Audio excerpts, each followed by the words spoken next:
about poker. He's a 6-time World Series of Poker champion, one of the biggest names in poker over the course of the last 2 decades, and it's always a pleasure to have him on the show. Good to have you back, Real Kid Poker, Daniel Negreanu. Daniel, good to see you, my friend. How are you? It's good to be back. It's my favorite place to vent right now. Well, come on your show and we'll vent. You will always have an avenue to vent. Just don't throw your quick camera or anything, okay? I don't want any women to get hurt, okay? You stay in line or you might get one flinging by your head, Like I can't control myself sometimes.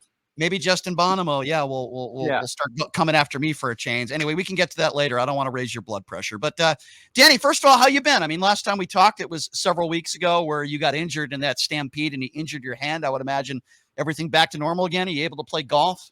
Not golf yet, but pretty close. I mean, it's a little tender, but I took off the bandages and I'm back to working out.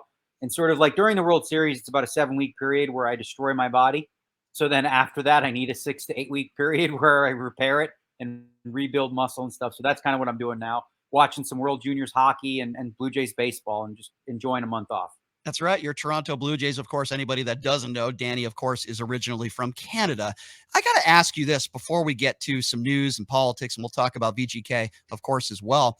How do you deal with playing poker? Like the World Series of Poker, I mean, you're used to this, but it's like what, 11, 12 hours a day? Mentally, how are you able to keep yourself sane during that time? Because the World Series of Poker, and I understand you'll take a few days off here and there. I get that, but it's like what, 6 or 7 weeks? How do you stay sane mentally dealing with, playing poker at that level, 12 hours a day? So first of all, let's correct the record on one thing. You know how you said, I understand you take a few days off here and there? No, I don't. Oh, wow. It's 7 weeks, every day, no days off. And not all the days are 12 to 14 hours. Sometimes you'll be eliminated a little early, so you only spend 4 or 5. But again, you lead up to it. Hopefully you're in good shape by the time it starts. And then what I try to do is I try to prioritize where I'm there at the start for all the big, most important events. And then for some of the smaller stuff, I'll take, and I'll go late. So if it starts at 3 o'clock, I'll go at 7 or 8 o'clock and shorten my days a little bit. But I love it. So, what happens typically at the World Series at the end of the night, and you see this in my YouTube vlogs, I'm pissed off and annoyed when I get knocked out, but I wake up the next day fresh and ready to go. To be a professional tournament player requires a special kind of resilience where you get kicked in the head over and over and over and have to keep getting back up. Yeah, and same thing with cash games, right? You could have a really bad day, and then the great thing is the poker tables will always be there the next day, and you can get right back at it. So we had the poker brat, Phil Hellmuth, on the show last week. Do you remember the final table he made, Daniel, where he was being heckled, and I think somebody called him a bitch, for lack of a better term. Somebody said he was dressed like a Spice Girl. There were people there that were just mocking him and making fun of him. He had a serious problem with that, and he wanted some of those people kicked out. I think some of them were. I wanted to get your thoughts on that because poker's very different, right, than a basketball game or a football game where fans can say horrible things, and sometimes it's allowed as long as you're not swearing or threatening anybody or saying something racist. How do you feel about poker? Has anybody, number one, ever heckled you at the poker table? I'm not talking about a player. I'm talking about a fan watching, railing. And number two, do you think that should be allowed or should those fans be kicked out? Well, first I'll start with this. You can't have it both ways, Phil. Like you just can't, right? You're either for this sort of stuff or you're against this sort of stuff. And since you participate in this kind of stuff yourself, where you sort of attack people and call them names and do whatever, like you sort of have to expect it. So if there's anybody where it's appropriate to do that to, it's the guy who dishes it out more than anybody else. What I find interesting is that he continues to dish it out. And then if someone else, gives him a little back and say, more, please protect me. Oh my God, my poor sensibilities are being hurt. Oh, all of a sudden he's like a little, snowflake about it. Come on, buddy. You got to quote unquote, man up and understand this, when you dish it out. But having said that, I do think it's okay for the rail to get to a line, but not cross it, right? Saying stuff like you're dressed like a Spice Girl. That's just a funny joke, whatever, calling you maybe calling you a bitch was probably over the line or things like that. Any sort of personal insults like that. But, rooting against is kind of what makes it interesting, right? You have your heroes, you have your villains, and, people in the crowd, they're going to choose whoever that is for them. Understood. I think that, and by the way, I think you're right when it comes to Phil. I mean, he calls people names, just about every session he plays. And I think you can't have it both ways. I couldn't agree with you more. What did you make of that heads up match he had in that, I forgot the tournament. I believe you played in the tournament as well, where he's playing against a player in a heads up match in Las Vegas. And that amateur player who obviously has a lot of money, has a business here in Las Vegas, is flipping him off. And it clearly affected Phil's game. I mean, I think we all could agree on that. It affected his game. What did you make of that? I think so. His name is Eric Persons, and I think Right. he sort of was the amalgamation of hundreds of thousands of people that have been, attacked by Phil Hellmuth, and he was like the Trump, the Donald Trump amalgamation of all that anger, and he sort of came back at him full force. And you're right, it did affect Phil's play. But here's the thing: all of Phil's antics are designed to affect his opponent's play, right? So when he gets a little bit back, again, it's the same sort of thing. It's a level playing field. You got to be able to take it. Like sticking your fingers up at somebody is not nearly as egregious as Phil's saying to somebody, "You're the worst player in the tournament. You're an effing moron." The list goes on and on. So listen, again, if you're going to live in that world, like here's the thing: if that guy would have done that to Eric Seidel, everybody would have chastised him and said that's completely out of line. He didn't deserve that. Because it's Phil, people go, "Well, Phil, you pretty clearly deserve this." So you're just going to have to deal with it. Very true. Have you ever in your poker career had a player at the table that you honestly think affected your play, that put you even close to being on tilt? I mean, you're Daniel Negreanu, right? You're one of the best poker players in the world, but you're a human being also, and I know you're very good at blocking that stuff out. But have you ever had a player or players that you just dread playing against, not because they're great players, but because they just annoy the hell out of you, and at times maybe affects the way you play? It happened this summer. There was a guy I've never seen before. I guess he's from Kansas or whatever. And, at the very beginning, he was normal for the first like 60 seconds and then went off on all these tangents and these weird religious things and condemning. Like he would ask questions like, loaded questions like, so why is it that you're bad at this or that? I'm like, well, I'm not bad at that, but like when people load it like that, and he was really, he annoyed the entire table. So I just shut up and let everybody else handle him, thankfully. Yeah. But he was like, yeah, so he definitely, he got me off my focus, right? Because I want to be focused on the table. But the good news is now is that happens for a very short period of time with me. I'm able to snap out of it. So, like, if I'm playing at a table against you, which I wouldn't want to, but if I was, and I said, what are the things I could bring up that would piss off Daniel Negreanu the most, which I wouldn't do because you're a super nice guy, but I would bring up a couple things. I would compliment how great Kelly McCrimmon is. What a great general manager. He's done such a great job with the Knights. And maybe I would bring up how wonderful Donald Trump is and how terrible the Democrats are. Would that be up on your list? If you did that, you sat at my table, I'd be like, this is fantastic because I have a really bad poker player at my table right now.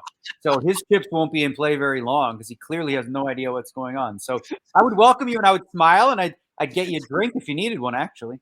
I love it. I love it. If you're just joining us, he is Real Kid Poker, Daniel Negreanu. That would be a bluff, by the way. I would never say things like that because they're not true. But all right. So, Daniel, I want to talk. Let's start with Andrew Yang. You've developed a friendship. I think that's fair to say, right, with Andrew Yang. And you guys have hung out before. He's come to Vegas. What did you make of Andrew Yang's comments yesterday? He was one of the few Democrats, not necessarily taking the side of Donald Trump, but basically saying, and I'm paraphrasing here, that the FBI might have been wrong in doing what they did in raiding Donald Trump's Mar-a-Lago home. And again, I'm paraphrasing a little bit, but that was kind of the gist of what he said. What did you make of that? Yeah, well, again, he's not really a Democrat anymore. He's sort of an independent trying to start a forward party. I would say first and foremost, I think the timing of it is bad, right? Because at this point, we're going to have a lot of, friction between the two sides. And I get his underlying point. And I sort of push back on this point a little bit. I think the point is this, right? If you do this to Trump, what happens is all those people start yelling Hillary, Hunter Biden, all this sort of stuff, right? Oh, they didn't raid her house and blah, blah, blah. So you end up creating more like, friction and tribalism, right? Where I think his idea behind the forward party is let's forget about all that stuff and let's unite. And this isn't something that's going to unite us. Now, having said that, I still think you have to follow the rule of law. The FBI director, as far as I know, was hired by one Donald J. Trump, Correct. right? He was the one that okayed this. Yep. It had nothing to do with the Biden administration. They didn't know till about an hour before this happened.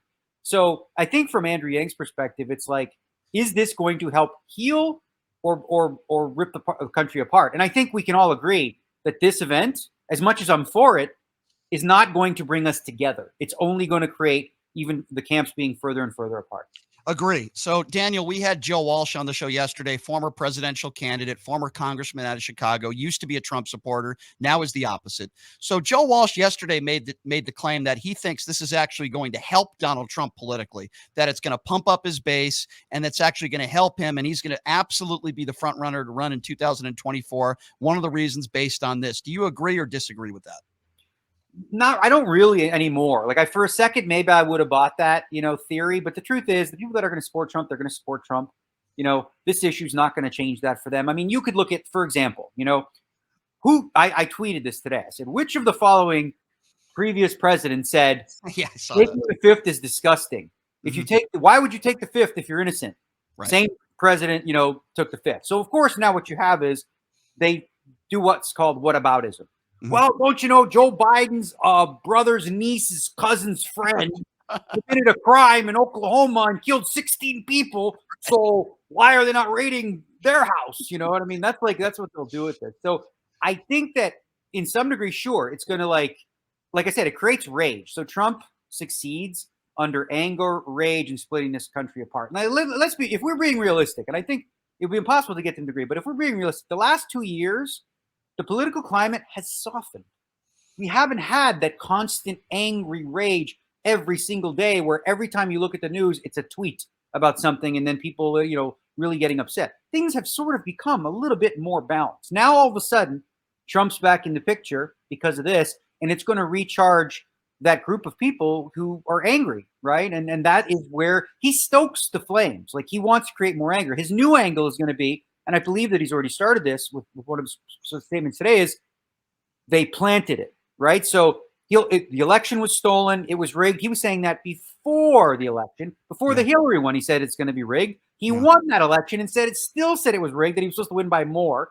So it's like a way to have a win-win. And what's crazy is how he's gotten people to buy into this. So his new conspiracy theory is going to be that the FBI planted all this evidence and it wasn't his.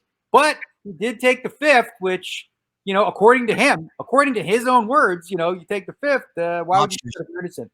Yeah. So here's a question, Daniel, I've never asked you before. Obviously, you are the master at reading people. It's what you've done so well over the years and part of your success at the poker tables. I have to ask you this question. I think we both could agree. Donald Trump, probably not the most honest man in the world. He lies a lot. Have you seen anything from Donald Trump that would suggest a tell that when Donald Trump is lying? I'm just curious. You're the guy that I would ask this question.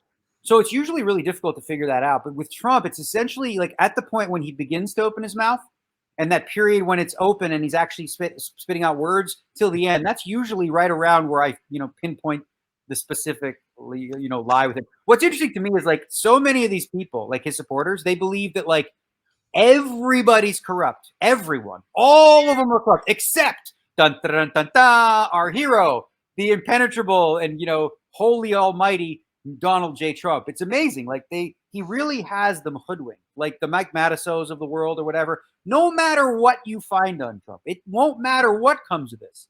They will have a spin and a defense. They'll go to Sean Hannity. They'll go to Tucker Carlson to figure out what they need to be saying, and they'll be aligned on their message. I mean, the word right is hypocrisy. It was Eric Trump that I believe was on Sean Hannity's show yesterday, who you just mentioned. And Eric said, what about Benghazi? And does Eric not understand that Benghazi was investigated 8 times by Republicans and Hillary Clinton testified under oath for 11 hours? Donald Trump refuses to testify. By the way, in one of his other cases, as you mentioned, he pleaded the fifth in New York. Benghazi was investigated 8 times. We have one investigation on the January 6th committee, and Republicans are going, going crazy about that. Does Eric not even understand that Benghazi was investigated 8 times? Do Republicans forget about that? It doesn't matter, though, right? So it's a tactic. I call it, I don't know if it's an official name, but I call it whataboutism, right? So when your guy is accused of something that he's guilty of, instead of just saying, yes, I hear you, that's true, what they go with is, what about your guy? What about your guy? So how about this? Like, for example, Bill Clinton was accused, or, he had an affair, Donald Trump did, right? When Donald Trump was being sort of grilled about these 25, 26 women who came forward and said that he was inappropriate with them, people said, what about Bill Clinton? I said, okay, you know what? I'll give you Bill Clinton. But that doesn't change the fact that Trump is guilty of that as well, right? So like, all right, that's fine. Let's focus on the topic at hand, right? When you try to change the subject, it's because you don't have a winning argument there. So whataboutism is a tactic they're forced to use constantly when you're a Trump supporter. Here's another question for you. Phil Hellmuth said he was invited to the White House to meet Donald Trump with Mike Matisow. If you had the opportunity when Donald Trump was president, I think I know what the answer would be to this, but if you had the opportunity to go to the White House to meet Donald Trump, would you do it? absolutely zero interest in doing anything more than that. I would Joe, like. I met Barack Obama, and I was really happy to have that. That sort of back and forth that I had with him was an honor, really. But I have no interest in Donald Trump. I mean, I can understand why Phil Hellmuth would, because Donald Trump is famous. He's very famous. So Phil Hellmuth's tactics generally in life are: if somebody's famous, I want to meet them, or if they're a billionaire, I want to be their new best friend. That's actually true. He does know a lot of billionaires. You've met a lot of famous people over the years. Is there anybody, because of who you are, that you met and you say to yourself, wow, I'll never forget that? Besides Barack Obama, of course, that's pretty special. But because of who you are as the poker player, somebody that you met that you're like, wow, I can't believe I just met that person. No, but see, that is the one, though. Really, it was Barack Obama, and it was before he was president and when he was running. And I was just like, still have pictures up on my wall, with him, and I was amazed because he knew who I was. Like, Yeah. I expected just, because you go to these little events, you get a picture, whatever. But he knew who I was, and he said, "I know you. You're the poker guy. We played poker last night. In fact, I won $60. They're not very good, you know." So it's really cool to meet him, and I've heard rumors that he has read my poker book, which is super cool. He's like, when people ask like who would be, one of my heroes, and it would be Barack Obama, because I think that what he was able to accomplish, in his time, especially being, like, not that I mean, well, pretty historic, being the first black president to ever do so with a name that is Barack Obama with a middle name of Hussein, right? Yeah. Like, pretty impressive that. And I also politically am really aligned with him, a classic liberal, which is moderate left. I don't identify with the far progressive left, and I don't identify with the right, right? But I have found, and I think, the definition of conservatism is essentially preserving traditional values that you have. So by definition, as you get older, you start to become more conservative because you want to conserve things that you believe are true. So I have found myself agreeing more often with people that I absolutely loathe and despise. But just because I loathe and despise them doesn't mean I have to disagree with everything that, they say. True. That's a good point. I actually met Barack Obama when he was president here in Las Vegas. He came out here a number of times. This was after the press availability. I shook his hand, and we didn't talk about anything else other than basketball. He loved talking college basketball with me, and it was so cool. And I got some pictures of that too, and I'll never forget it for the rest of my life either. If you're just joining us, he is six-time World Series of Poker champion Daniel Negreanu, now talking everything else but poker, which I like. I like getting into some other topics with him. Why don't we talk a little VGK hockey, Danny? You actually put something up on social media. I believe it was either yesterday or today, where you said, hey, I'm actually going to say something positive about Vegas Golden Knights management. And then you put down, I believe it was 3 contracts of players that they re-signed. Talk to me a little bit about that. Let's start with some positives. Yeah. So listen, that's the thing, right? Is like, I try to call balls and strikes. If I see them make mistakes, I'm going to say so. And, that's my opinion. Obviously, I don't have to be right. But then when I do things I think make sense, then I'll, give them kudos for that. They made 3 contract signings. Riley Smith's 3 years at $5 million. I think he would have gotten far more on the open market, but took a discount. Then you got Nick Waugh, who's only 25 years old, and he's sort of like a Swiss Army knife at $3 million. That's going to be, that's a good value there as well. And then the one that I was really kind of happy to see the number come in it was Keegan Colasar.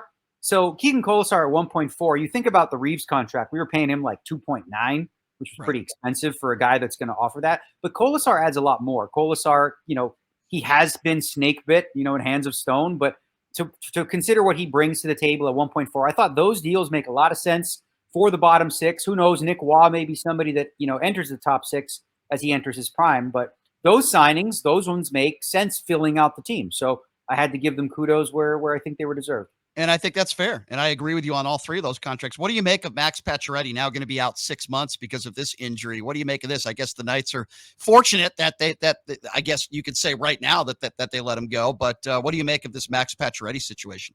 Well, I honestly tried to bet. I was trying to get bets on under 70 games played for Max Pacioretty this season, because even when he came to Vegas, like, he was injury prone, and then, you started to see it last year and the year before. Like, he plays a heavy style of hockey and whatnot. And, I wasn't surprised. Now it's really unlucky for the way in which he got injured here. But having said that, that's another thing that they made. So here's the thing. Getting Pacioretty, I thought, was a mistake for what they offered. I thought they overpaid for him. But I would ask you this question, right? If you had the opportunity before Pacioretty was injured to have $7 million in cap space, you can spend however you'd like, or have Pacioretty at $7 million. I would rather have the $7 million and spend it elsewhere, because I think for $7 million, I can do a hell of a lot better than an aging Max Pacioretty. Yeah. who, again, is injury prone, and it's going to be tough for him to play 82 games. So in that sense, right? So I didn't like the deal getting him, but the deal they made, they got nothing back from Carolina. Having said that, like they probably could have or whatnot, but they can't because they're in a position of lack where they lack leverage.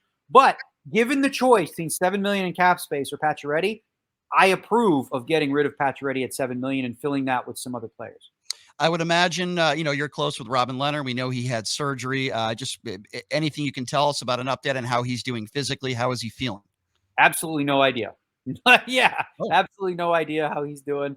I've been the only guy I've been talking to, the hockey player lately I've been talking to, because every morning I wake up and I hope I see, in my alerts, Phil Kessel signs with whoever. And, he hasn't been signed yet. So every morning I'm always like, where are you going? Where are you going? What's going on? Because I'm rooting for him. I think that he would be a real steal for whoever gets him, because he's likely going to be taking a pretty significant, pay cut for what He would love to come to Vegas, wouldn't he? I mean, he loves this city, right? He would like to come out here if he definitely loves Vegas. Yeah, I remember when he was in Pittsburgh and he got traded to.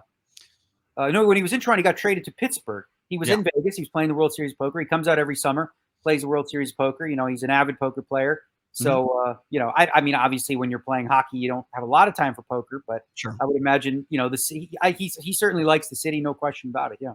Who would you say is like the worst celebrity poker player that you've ever played against? It could be a current athlete, former athlete. Who is like the worst? And I'm not talking about like a charity poker tournament. I'm talking about like real poker. Who is like the worst celebrity, in your opinion, poker player you've ever played against?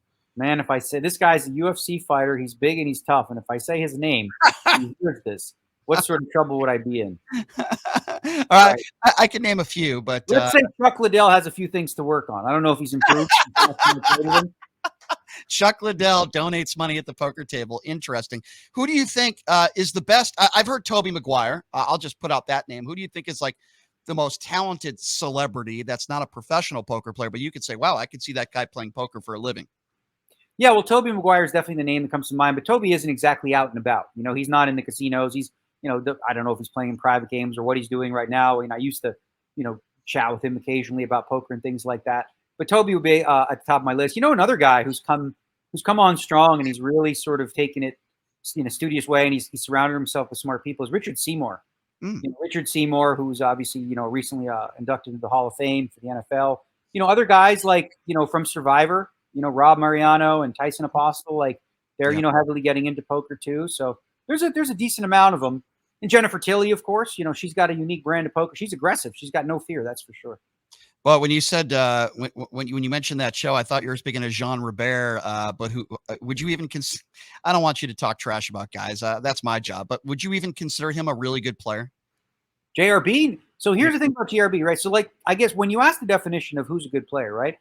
There's two ways to answer that. Okay, a player who's playing against the absolute best players in the world, how does he do, right? Versus how much money does a guy make because he plays with worse players? Well, JRB is an excellent poker player in that he's always in games where he's playing against really bad poker players. So he's going to make good money doing that. Now, if you put JRB in a lineup with 6 or 8 of the top pros, they're going to carve him up. I think he would absolutely readily admit that. That's why he doesn't like to play with those people. He'd rather play with businessmen and do make his living that way. So I don't know.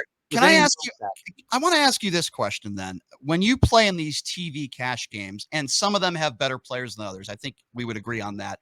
Can we also agree that some of these games are better for anybody that are not televised? I mean, you're obviously one of the best in the world and you'll play against anybody, and I totally understand that. But do you feel like some guys, they play these kind of TV games for ego and they don't say to themselves, that's probably not the best game for me to play, and I should probably play in another game. I probably shouldn't have Juan, sitting to my left. Do you feel like some guys, they play in these games for the wrong reasons to get the TV time, and then they end up losing a lot of money? Well, I don't know if you can define right or wrong. They play for reasons that they think are important. We definitely have had guys like that on the season of high stakes poker. We had a guy who just said it's a bucket list thing. He wants to play on high stakes poker. He knew he was outclassed. He didn't feel like, he was supposed to make money in this game, but he's well off. He's doing fine. So he just wanted to test himself. This is what's great about poker and unique, is that if you have the money, you can sit down with the quote unquote Michael Jordans of the poker world, and you can play as long as you have the buy-in, and they'll play with you and you can get that experience, right? That's what's unique about it. So I think a lot of people certainly want to sit. Like, I've had offers. People say, I want to play you just to play you for 100,000 or something like that. I've had offers like that. How often do you get an offer like that? Not that often because I always say no. I'm not interested. What if it's a guy that you know is like the easiest money in the world? You don't say, "Hey, I'm going to take 100 grand from him," unless I get really unlucky and get coolered. I'm going to do it for 100 grand because it's easy money. You don't think that I way? just don't. I just never really cared about money enough to make appointments like that. I mean, if I was already at the casino and I had nothing to do, and the guy wants to play, sure, but like to actually get dressed, get in a car, leave my house, go to a casino. Oh, come on, man. That's a lot. Welcome to my life. I have to put on clothes and come to work every day. It's hell. It's Well, this terrible. is why I'm willing to do your show because I can Right. do it from the comfort of my couch. I get asked to do other shows around town, and they're like, "Oh, can you be in the studio?" I'm like, "Excuse me, what time?" Oh, no, no, no, no, that's not Yeah. gonna happen. Don't ask Danny Negreanu to do a show before 11 a.m. There's no chance that's going to happen. With most poker players, you're not alone. Who's your favorite poker commentator, by the way? I've always loved Gabe Kaplan. I'm just curious, like, who's your favorite poker commentator? I think we have the dynamic duo, the undisputable. Every poker player who listens to them thinks they're the absolute best, and it's Ali Najad and Nick Schulman.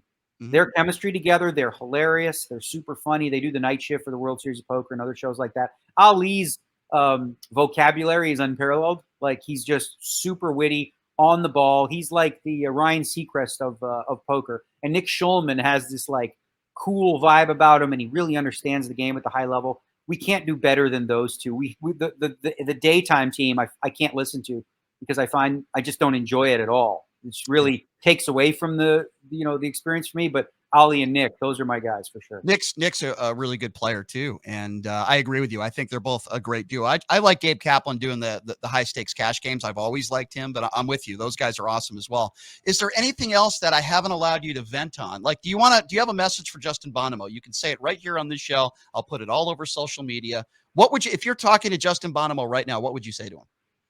Oh boy, I don't have much time for you, you little weasel. Like I really just I'm not interested, bro. Whatever you're spewing, I got no interest in it.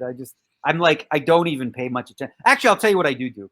There's about maybe five or six Twitter accounts. Some of them I'm blocked by that I consider part of like the Wacko crew, which is like the far left Uber be offended by everything crew. So like at night, sometimes before bed, me and my wife will read some of these tweets and just literally cackle and laugh at how they're outraged about literally everything. Like there was one recently where Matt Berkey, who's a guy who does a poker show, he Yep. just tweeted out this beautiful video of a woman in a who was just got engaged and she was in a wedding dress and she was overweight and she took it upon herself to change her lifestyle and she got her husband involved and then you see the transformation. 4 years of hard work, 1,100 days. It wasn't an overnight thing, right? And then she became fully fit and he's fit and it was such an inspiring story, right? So Berkey said, good for you. And of course I knew this story was going to cause the wackos to go, this is so offensive.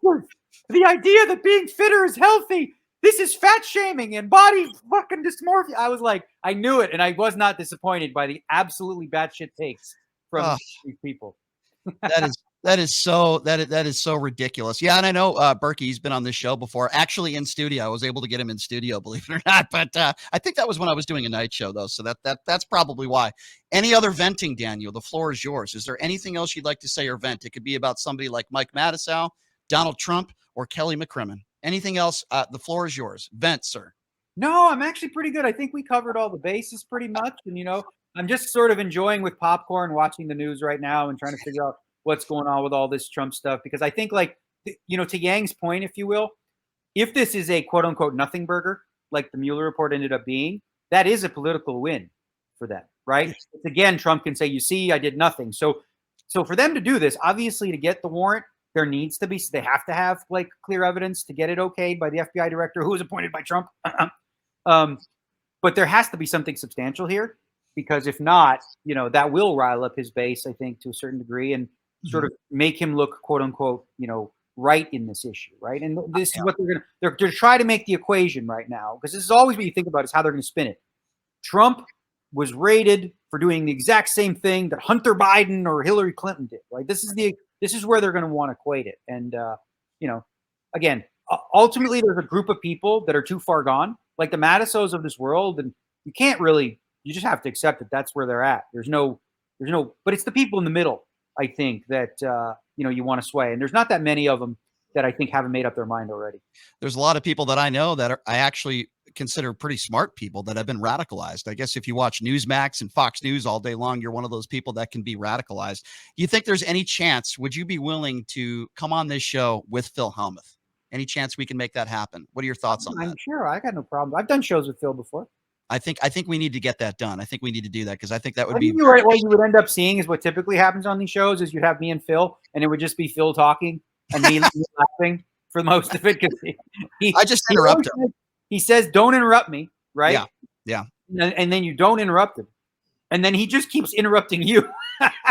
He does do that. I noticed that, and I had to interrupt him when he comes on, and he comes on not as much as you, but he comes on maybe once every few months, and every single time I try to interrupt him, his stories are so long, and I try not to be rude because some of his stories are very entertaining, but it's like, come on, dude, just finish the story. He's like a Republican filibustering, you know. It's like, come on. And by the way, he wouldn't answer the question whether he was a Republican or a Democrat. He doesn't like to talk politics, Danny, and the reason why he say that the correct answer is both or something like that, or he says he's like an independent, but then he said he played golf with Ted Cruz, and I'm like, how could you play golf with that scumbag? And he's like, well, listen, I play golf with the Republicans and Democrats. And then he compared himself to Michael Jordan in the sense that, you know, he's selling shoes and he sells them to both Republicans and Democrats. My poker read is that Phil Hellmuth leans to the right.